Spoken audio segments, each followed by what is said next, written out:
प्रिय छात्राओं, स्वस्थ रहो। आज हम समास पढ़ेंगे। ये आपके पृष्ठ नंबर 36 पर है। सबसे पहले समास किसे कहते हैं? तो परस्पर संबंध रखने वाले दो या दो से अधिक पदों के मेल को समास कहते हैं। तो दो या दो से अधिक पदों के मेल को, मेल जोड़ना, दो या दो से ज़्यादा शब्दों को जोड़कर जो शब्द बनता है, वह जो बनाने की प्रक्रिया है, वह समास कहलाती है। सामासिक शब्दों के बीच के संबंध को स्पष्ट करना समास विग्रह कहलाता है।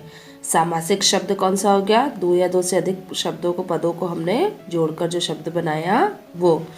अब जब उस शब्द को हम फिर से दोनों के भेद बोल रहे, संबंध को स्पष्ट करना, दोनों के बीच का जो संबंध है उसको हम जब स्पष्ट करेंगे तो उसे क्या कहेंगे? बोल रहे समास विग्रह। देखो समास विग्रह का क्या हुआ, जैसे कि उदाहरण मैंने यहाँ दे रखा है, शरणागत।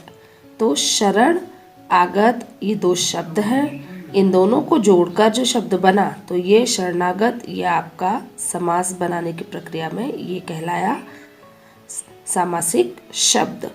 और इसको वापस से हम पुनः शरण को आगत इस स्थिति में लिखेंगे तो ये आपका समास विग्रह कहलाएगा। अब समास के दो पद होते हैं, पहला पूर्व पद, दूसरा उत्तर पद। पूर्व पद अर्थात पहले आने वाला पद। जैसे आ जन्म, तो आ पहले आया और जन्म दो शब्दों से बना है, जन्म बाद में आया। तो आ जन्म ये जो आपका है, इसका विग्रह करेंगे तो जन्म से लेकर। तो आ आपका पूर्व पद हुआ, उत्तर पद जन्म हुआ। आ पहला, उत्तर पद बाद वाला। इसी तरह से शरण पहला पूर्व पद, आगत उत्तर पद। तो ये आपका पूर्व पद उत्तर पद किसे कहते हैं? तो पहले आने वाला शब्द पूर्व पद कहलाएगा और बाद में आने वाला पद या शब्द उत्तर पद कहलाएगा। तो बच्चों, समास किसे कहते हैं, समास विग्रह किसे कहते हैं और समास के दो पद कौन से हैं समझाइए, तो उसके यह उत्तर होंगे। अब आप देखें, समास और संधि में भी अंतर है। देखो बच्चों, जब हम संधि करते हैं तो संधि वर्णों के बीच की जाती है, शब्दों के बीच नहीं। जैसे कि हिम प्लस आलय, तो हम लिखते हैं हिमालय। तो यहाँ देखो, म और म में आ मिलाया तो माँ, तो ये तो वर्ण है, ये कोई पद या शब्द नहीं है। लेकिन समास में क्या होता है? समास के अंदर जो पद है उसको हम जोड़ते हैं और समास का अर्थ ही होता है संक्षेप, छोटा करके लिखना। तो एक से अधिक पदों को मिलाकर हम उसको संक्षिप्त रूप बनाकर लिखते हैं। जैसे अब मैंने लिखा, मैं बोलूँ कि माल ढोने वाली गाड़ी, तो ये तो बहुत बड़ा हो गया, इससे अच्छा मालगाड़ी। तो ये जो मालगाड़ी शब्द बना, ये हमारा सामासिक शब्द समस्त पद कहलाएगा। और बड़ी उसमें न लिखकर हमने इसको संक्षिप्त में लिखा। इसी तरह से देश का वासी, तो मैं बोलूँ वो भारत देश का वासी है, तो वो भारतवासी है, देशवासी है। तो यहाँ पर ये बड़े रूप में न लिखकर संक्षिप्त किया जाता है, जो प्रक्रिया समास कहलाती है। जो आपकी संधि है उसमें वर्णों के बीच जोड़ होता है, वर्णों को जोड़ा जाता है और यहाँ पर शब्दों को जोड़ा जाता है। माल एक शब्द और गाड़ी अंतिम जो है, और इनको दोनों को जोड़कर एक नया शब्द बनाया। इसी तरह से देश और वासी, बीच के जो शब्द हैं वो लुप्त हो जाते हैं। जब हम विग्रह करते हैं तब यह लिखे जाते हैं। तो बच्चों, संधि और समास में क्या अंतर है यह आपको पता चला। अब समास के कितने भेद होते हैं? तो समास के मुख्यतः 6 भेद होते हैं। पहला अव्ययी भाव समास, दूसरा तत्पुरुष समास, तीसरा कर्मधारय समास, चौथा द्विगु समास, पांचवा द्वंद्व समास, छठा बहुव्रीहि समास।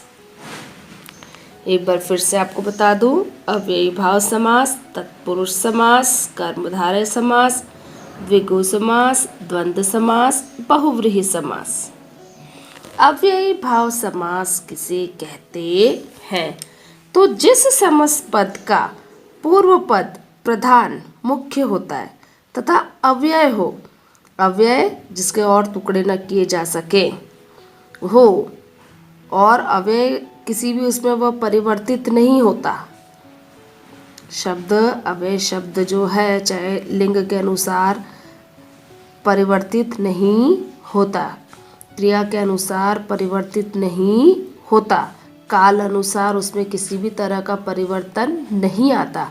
अव्यय आपने पढ़े हैं, तो वो अव्यय भी हो सकता है।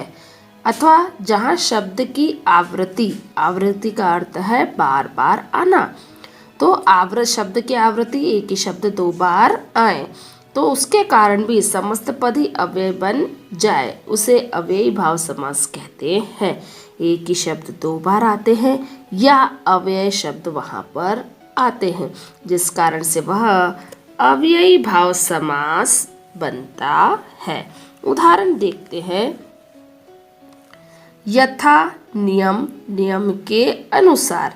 आपको समस्त पद दे दिया जाए तो इस तरह से विग्रह करना होगा या आपको बताना होगा कि यह कौन सा समास है। विग्रह करके उसका प्रकार लिखिए। तो सबसे पहले ये शब्द होगा समस्त पद, फिर आपको इसका विग्रह करना है और उसका प्रकार बताना है कि यह किस प्रकार का है। पहला शब्द आपका यथा नियम, तो नियम के अनुसार।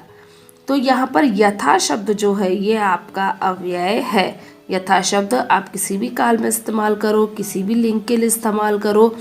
अब लड़की यथा नियम अनुसार कार्य कर रही है, लड़का यथा नियम अनुसार कार्य कर रहा है, वे यथा नियम अनुसार कार्य कर रहे हैं, तो किसी तरह का यथा नियम शब्द में कोई परिवर्तन नहीं आता। इस कारण से यह अव्ययी भाव समास कहलाता है। इसी तरह से और अन्य उदाहरण देखें हम, तो प्रत्यक्ष आँखों के सामने, तो प्रति यहाँ पर जो है अव्यय निकलेगा। इसी तरह से भरपूर में भर निकलेगा। बे मतलब, अब भरपूर में भरसक भी शब्द आपके दिया हुआ है। बे मतलब बेशक, ये बे जो है ये आपका अव्ययी भाव अव्यय जो है वह निकलेगा अव्ययी भाव समास में। ये पहचान के लिए सरलता रहेगी। दूसरा देखो, आवृत्ति का उदाहरण मैंने लिया। द्वार द्वार, तो हर एक द्वार, द्वार द्वार प्रत्येक द्वार, हर एक द्वार, हर कोई, कोई, तो ये शब्द जो है दिनों दिन, ये शब्द आपके अव्ययी भाव समास कहलाते हैं। यह इनकी पहचान है कि या तो एक शब्द 2 बार आते हैं अथवा यथा, प्रति, भर, बे, ये जो ऐसे और भी अन्य आपके आ जन्म का आ अव्यय है जो अव्ययी भाव समास की पहचान बताते हैं। आशा है आपको यहाँ तक समझ में आ गया होगा।